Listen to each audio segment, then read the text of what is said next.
नमस्कार जी। मैं वैदिक एस्ट्रोलॉजर के सिंह आप सभी का स्वागत करता हूं अपने यूट्यूब चैनल पे ओम एस्ट्रो ज्योति। और जो हम लोग का मंथली प्रिडिक्शन है 12 राशियों के लिए, उसके श्रृंखला में एक और प्रस्तुति आपके लिए मिथुन राशि का जून का महीना कैसा जाएगा। तो बिना समय बर्बाद किए आइए शुरू करते हैं।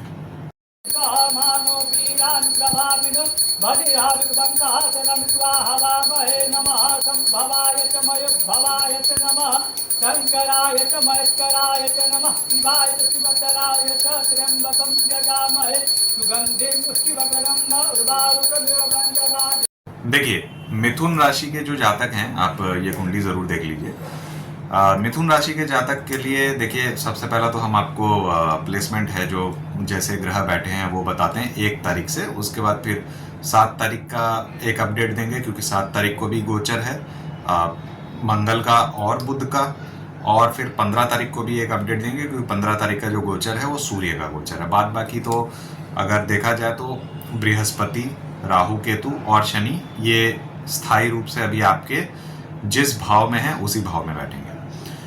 तो देखिए, सबसे पहला जो ग्रह है हम लोग बात करेंगे, क्योंकि लग्न के ऊपर ही आपके बृहस्पति का आगमन हो चुका है ये 15 मई से, और 15 मई को ही बृहस्पति आपके लग्न में आ चुके हैं। तो देखिए, बहुत शुभ माना जाता है लग्न में अगर बृहस्पति आ जाए। माना ये जाता है बृहद पराशर होरा शास्त्र के अंदर भी कि बृहस्पति एक ऐसे ग्रह हैं जो अगर लग्न में केवल बैठे तो सारा दोष का, कम से कम हजारों दोष का अगर है कुंडली के अंदर, तो उसका वो खात्मा कर देते हैं।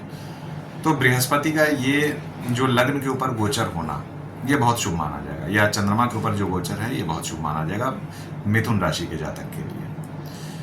बृहस्पति जब भी लग्न में आएंगे तो कुछ ना कुछ नया एक आपके लिए लेके आएंगे। क्या लेके आ सकते हैं? या तो आपके जीवन में पुत्र या संतान, या आपके जो चाइल्ड है उनका आगमन, यानी कि अगर आप चाइल्ड प्लानिंग कर रहे हैं तो वो आपके जीवन में आ सकते हैं। 7वें भाव में अगर देखते हैं तो जो मिथुन राशि के जातक हैं जो मैरिड नहीं हैं, जो मैरिज करना चाहते हैं, उनके लिए भी दाम्पत्य जीवन का सुख लाते हैं। और 9वें भाव से भाग्य उदय, भाग्य वृद्धि और लॉन्ग डिस्टेंस अगर देखा जाए या हायर एजुकेशन देखा जाए, आगे पढ़ने की इच्छा है आपके लिए आपकी, तो ये सबको इच्छा पूर्ति गुरु करते हैं। देखिए, गुरु लग्न में इसलिए बैठ करके शुभ है क्योंकि गुरु की पंचम दृष्टि, सप्तम दृष्टि और नवम दृष्टि 5वें स्थान पे, 7वें स्थान पे और 9वें स्थान पे पड़ती है। तो ये सारा गुरु जो है आपके लिए इसमें बेनिफिशियल योग बनाता है।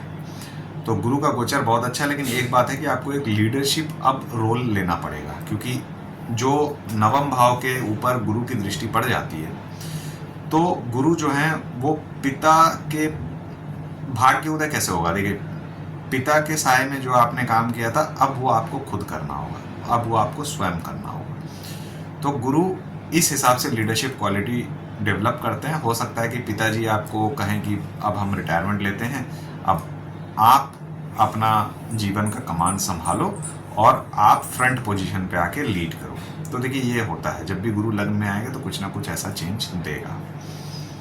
अब बात करते हैं दूसरे भाव में कौन बैठा है। तो देखिए, दूसरे भाव में मंगल बैठा हुआ है 7 तारीख तक। तो मिथुन राशि के जो जातक हैं उनके दूसरे भाव पे अगर मंगल बैठा है तो देखिए, वाणी तो ऐसे भी बहुत ज़्यादा उग्र हो जाएगी, एग्रेसिव हो जाएगी। और वहाँ नीच का बैठा हुआ है, तो इंसान जब भी बात करेगा तो बड़े छोटे का लिहाज नहीं करेगा। ये 7 तारीख तक है। लेकिन जैसे 7 तारीख के बाद मंगल का गोचर होगा तो मंगल आपके पराक्रम भाव में आएगा, जहाँ पहले से ही केतु मौजूद है। तो मंगल और केतु का जो योग आपके तीसरे भाव पे बनता है, तो ये पराक्रम की वृद्धि बहुत ज़बरदस्त कर देगा। इससे होगा ये कि आपका हो सकता है कि बल में काफ़ी ऊर्जा आ जाए, मतलब बल में आपका वृद्धि हो जाए, ऊर्जा काफ़ी बढ़ जाए। और हो सकता है शॉर्ट डिस्टेंस ट्रैवलिंग करने में भी आपका काफ़ी रुचि बढ़ जाए। मतलब हो सकता है कि आपको हर समय कहीं ना कहीं जाना पड़ जाए, काम के सिलसिले में हो सकता है या घूमने के सिलसिले में। ये तो आपका खुद का गोचर और जो दशा अंतरदशा है वो बताएगा। लेकिन जो मूल रूप से अगर देखा जाए तो मिथुन राशि के जातक जो हैं उनका ट्रैवलिंग बहुत ज़बरदस्त होने वाला है, या ट्रैवल से रिलेटेड कुछ काम होने वाला है। मतलब शॉर्ट डिस्टेंस तो उनको चलते रहेगा। ये पूरा जून का महीना में ऐसे ही रहने वाला है इनका। और केतु तो वैसे भी इनके वहाँ बैठा हुआ है, लेकिन एक बात का ध्यान जरूर रखिएगा, क्योंकि केतु का जो काम होता है वो होता है कोई भी चीज को डिस्ट्रॉय करना या काट देना, कट ऑफ कर देना। तो देखिए केतु कहीं ना कहीं आपके कम्युनिकेशन स्किल के ऊपर थोड़ा बाधा लाएगा या आपको कम्युनिकेट नहीं करने देगा सही से। ऐसे तो आपको हो सकता है कि बहुत जगह आपको वो भ्रमण करवा दे शॉर्ट डिस्टेंस में, लेकिन कम्युनिकेशन एरर रहेगा, कम्युनिकेशन गैप बना रहेगा। और ये सबसे इंपॉर्टेंट बात है कि अगर आपके छोटे भाई बहन है, क्योंकि मंगल भी वहाँ पे घुसता है और मंगल का वो कारक भाव है छोटे भाई बहन का, तो छोटे भाई बहन से लड़ाई झगड़ा या झमेला या कोई भी किस्म का बात विवाद ना कीजिए। क्योंकि देखिए केतु ऐसे भी वहाँ पे कनेक्शन जो है वो छोटे भाई बहन से, क्योंकि तीसरा भाव जो होता है वो इवन नेबर से, आपके पड़ोसी से, आपके आस पड़ोस के आदमी से, वो कनेक्शन या कम्युनिकेशन को ही ख़त्म कर देगा। तो आप देखेंगे कि आप जितना पहले बात करते थे या बात करना चाहते थे, अब आपके अंदर कोई वैसी इच्छा रह नहीं जाती है कि ज़्यादा आप बात करें। तो इस मौके में ये याद रखिएगा कि छोटे भाई बहन को सपोर्ट दें, भले ही वो आपके साथ क्या बिहेव कर रहे हैं, आपके साथ अच्छा बिहेव कर रहे हैं या वो नहीं समझ पा रहे हैं कैसा बिहेव करना है, लेकिन आप थोड़ा सा अपना दिमाग को ठंडा रख के काम करिए। क्योंकि छोटे भाई बहन के साथ जब भी आप डील करेंगे ना, तो आप देखेंगे कि कहीं ना कहीं कुछ कम्युनिकेशन है जो अधूरी रह जा रही है। आप या तो उनको समझा नहीं पा रहे हैं या वो क्या बोल रहे हैं आप नहीं समझ पा रहे हैं। तो ये जो चीज़ है इसके ऊपर थोड़ा सा वर्कआउट करने की ज़रूरत है।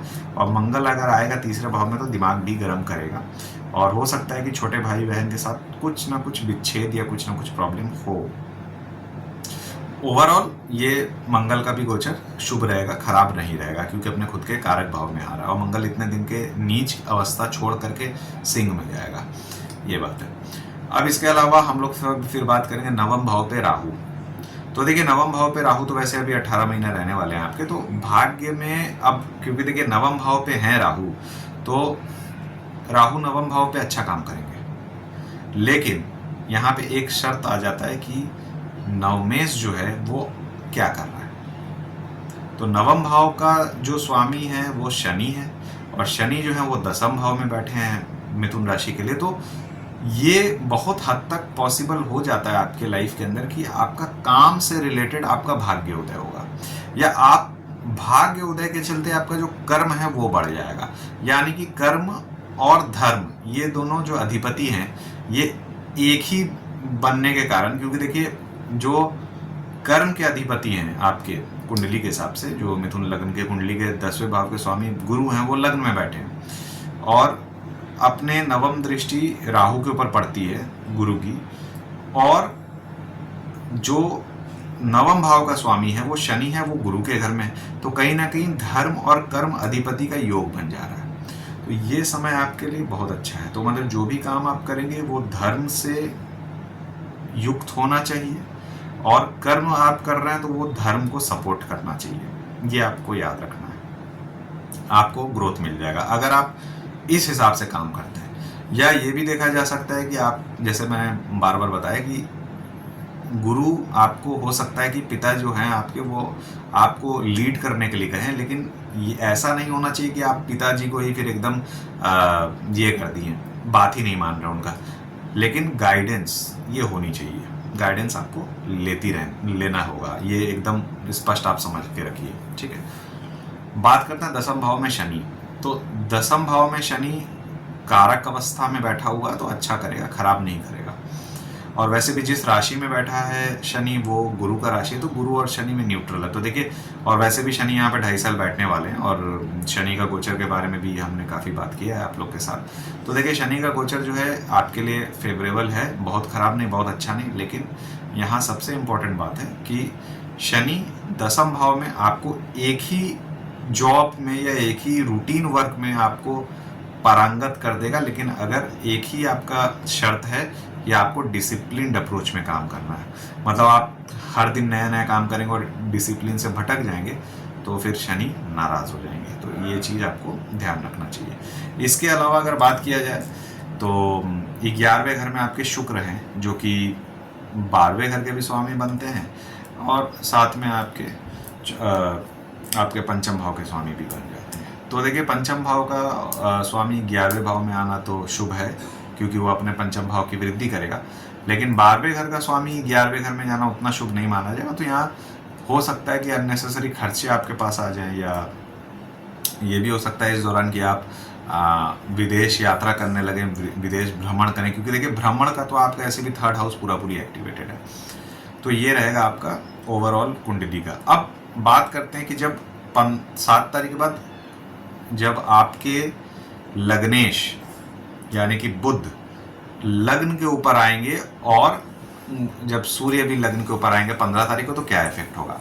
तो देखिए 1 तारीख से 7 तारीख तक गुरु तो लग्न में है, बुध और सूर्य ये आपके द्वादश भाव में है। तो देखिए बहुत सारा आपको जो भी आप वेंचर कर रहे हैं, जो भी आप काम करेंगे, तो 1 तारीख से लेके 7 तारीख तक आपको थोड़ा सा नुकसान हो या आपके मन मुताबिक काम ना बने, क्योंकि बुध भी 12वें भाव में है जो लग्नेश का प्रतीक है, और सूर्य भी आपके 12वें भाव में है जो आपका ऊर्जा का प्रतीक है या आत्मा का प्रतीक है, ये आत्मा कारक है जो।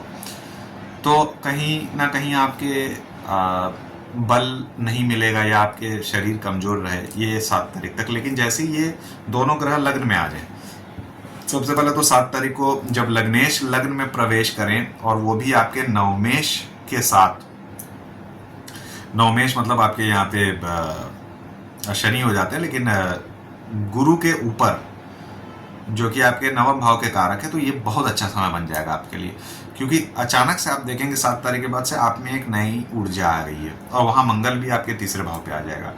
तो देखिए मिथुन राशि के जातक जो अभी इतना दिन से आलस के शिकार हैं, कोई काम एक करने में मन नहीं लग रहा, सोच रहे हैं कि डिले कर दें, कोई भी काम बाद में कर लें, वो फिर वैसा उनका माइंडसेट नहीं रहेगा। 7 तारीख के बाद वो कंप्लीट एक चेंज हो जाएगा उनके दिमाग में, वो सोचेंगे नहीं आज ही कंप्लीट करें, अभी कंप्लीट करें, क्योंकि वो ऊर्जा से भर जाएंगे।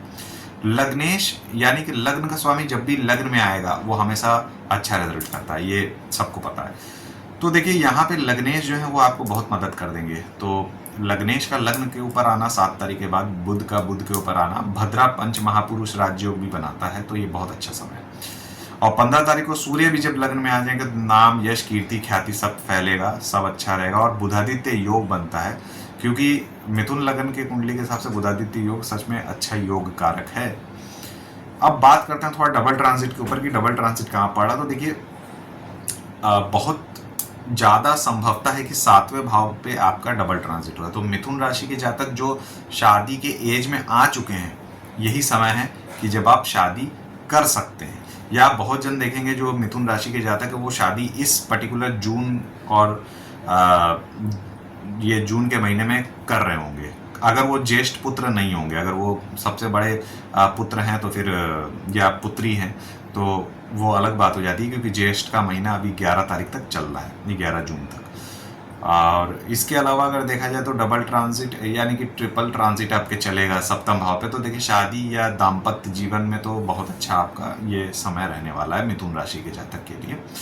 और एक जगह जो आपका डबल ट्रांजिट चलेगा वो आपके चलेगा पंचम भाव पे, क्योंकि पंचम भाव पे गुरु की भी दृष्टि आएगी, शनि की भी आ रही है, और साथ में आपके अगर ओवरऑल देखा जाए तो आपके राहु की आ रही है, और ओवरऑल देखा जाए तो शुक्र की आ रही है। तो पंचम भाव अगर आ रहा है तो प्रेम प्रसंग या स्टॉक मार्केट में अगर आप कुछ रुचि रखते हैं, इन्वेस्टमेंट करना चाहते हैं, हायर एजुकेशन में सोचना चाहते हैं, दिमाग लगाना चाहते हैं, कोई क्रिएटिविटी काम करना चाहते हैं, तो ये आपके लिए बहुत अच्छा है। तो कुल मिला के अगर देखा जाए 1 से लेके 7 तारीख तक लो फील करना, बहुत अच्छा ऊर्जा नहीं रहना, मन में थोड़ा दबाव महसूस करना, ये मिथुन राशि के लिए होगा। लेकिन 7 तारीख के बाद से जब मंगल का और बुध का जब गोचर हो जाएगा, मंगल तीसरे भाव पे और बुध जो है वो लग्न के ऊपर आएगा, तब एक नया एनर्जी से आप भर जाएंगे। एक आपको लगेगा कि सब चीज़ सकारात्मक हो गई है, सब चीज़ पॉजिटिव हो गई है, अब चलो काम करने चलते हैं। तो एक नया ऊर्जा, एक नया सिस्टम आपके सामने रहेगा और आपका दिमाग जो रहेगा वो खुल जाएगा। ये आपके लिए बहुत अच्छा समय है 7 तारीख के बाद से। मिथुन राशि के जातक ये सुन लीजिए, जून 7 तारीख के बाद से आपका बहुत अच्छा होने वाला है। एंड जो दूसरा इम्पॉर्टेंट बात है जिसको ये समझ लेना होगा कि ऊर्जा से आप भर जाइए और कम्युनिकेशन आप कर लीजिए, अच्छा बात है, लेकिन कहीं ना कहीं छोटे भाई बहन से डिस्प्यूट, पड़ोसी से कुछ परेशानी ये होना है, तो इसको थोड़ा ध्यान रखिए। और एक और बात, बल से ज़्यादा या ज़रूरत से ज़्यादा पराक्रम मत दिखाइए, वहाँ परेशानी होने वाली बात खड़ी हो सकती है।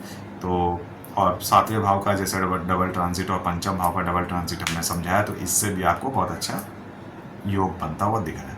तो आशा करता हूँ ये वीडियो आपको पसंद आया हो, और मैं वैदिक एस्ट्रोलॉजर के सिंह आप सभी का धन्यवाद करता हूँ। अगर आपको मेरा वीडियो पसंद आया तो आप ज़रूर लाइक एंड सब्सक्राइब करिए और शेयर करिए।